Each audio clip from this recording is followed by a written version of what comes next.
Tornando aqui, no vídeo passado nós estávamos falando do albedo, né? A questão da irradiação das superfícies de acordo com a sua cor, né? Lembra muito bem disso, pessoal, porque isso aí vai ser cobrado de vocês, né? Essa questão do albedo é muito importante também. Antes a gente pensava que somente a incidência de raios solares era fundamental para determinar a temperatura do ar, né? Mas a gente viu que não é bem por esse lado, somente por esse lado. Tem a questão da irradiação dos corpos, né? Seja sólidos ou líquidos aqui na superfície, a questão da cor, né? Lá na floresta amazônica a gente viu, por exemplo, que o verde, por ser uma cor escura, ele absorve mais do que emite. A mesma coisa com o asfalto, que é escuro, né? Ele absorve mais do que emite. Se você pegar cores mais claras, ela vai absorver menos e vai emitir mais, tá ok? Bom, vamos falar agora da umidade do ar, né? Que é a quantidade de água presente no ar, né? Então, tem uma relação também muito grande com temperatura, porque quanto maior a temperatura, menor a umidade relativa do ar, né? Principalmente a relativa, a gente vai ver isso. Então, quanto maior a quantidade de chuva, por exemplo, maior vai ser a umidade, né? Então, a umidade corresponde à quantidade de água encontrada na troposfera. Lembrando que a gente está estudando a troposfera, porque é a camada mais próxima da superfície, a que nos influencia, e aqui também está o quê? Os fenômenos climáticos, né? Pode ser expressa em valor absoluto ou valor relativo. A umidade do ar também é chamada de umidade atmosférica, representa a quantidade de vapor de água presente na atmosfera. Trata-se de um fator que influencia na temperatura, na sensação térmica e na precipitação. Pessoal, só uma observação para essa sensação térmica. Geralmente a temperatura e a sensação térmica ela não pode não ocorrer dela não bater de uma forma idêntica, igual, né? Pode ser semelhante. Por quê? A temperatura é justamente a temperatura do ambiente, a temperatura do ar. Já a sensação térmica tem a ver com aspectos fisiológicos do corpo humano, né?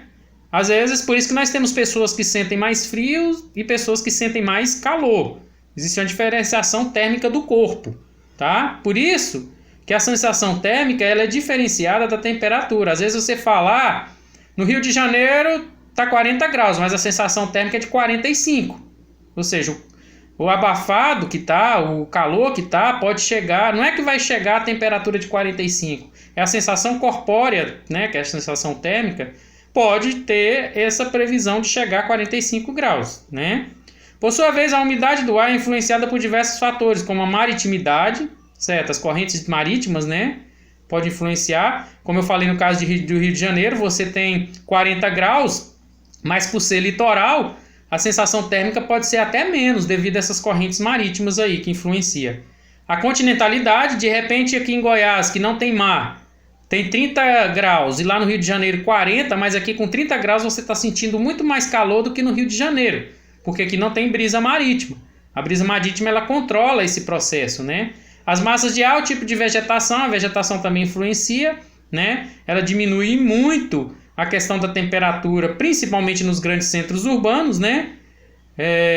Liberando oxigênio para a população e fazendo diminuir uma espécie de clima que a gente chama de microclima, tá ok? Locais próximos ao mar ou rios, a evaporação da água tende a ser maior. Sendo assim, nesses ambientes, a umidade do ar é mais elevada do que em locais afastados dessas correntes de água. É o que eu acabei de citar, o exemplo aqui do Rio de Janeiro e Goiás, né? Aqui em Goiás, por exemplo, se fizer 30 graus, você às vezes sente mais calor do que você se estivesse na beira da praia lá no Rio de Janeiro com mais de 40 graus. Né?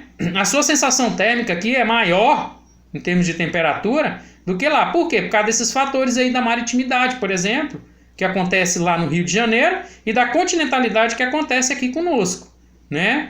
A influência que exerce, né, das correntes marítimas é muito grande na questão da temperatura. Tá ok? Vou dar uma pausa aqui para a gente voltar com os tipos de umidade posteriormente, tá ok? Um abraço, até mais.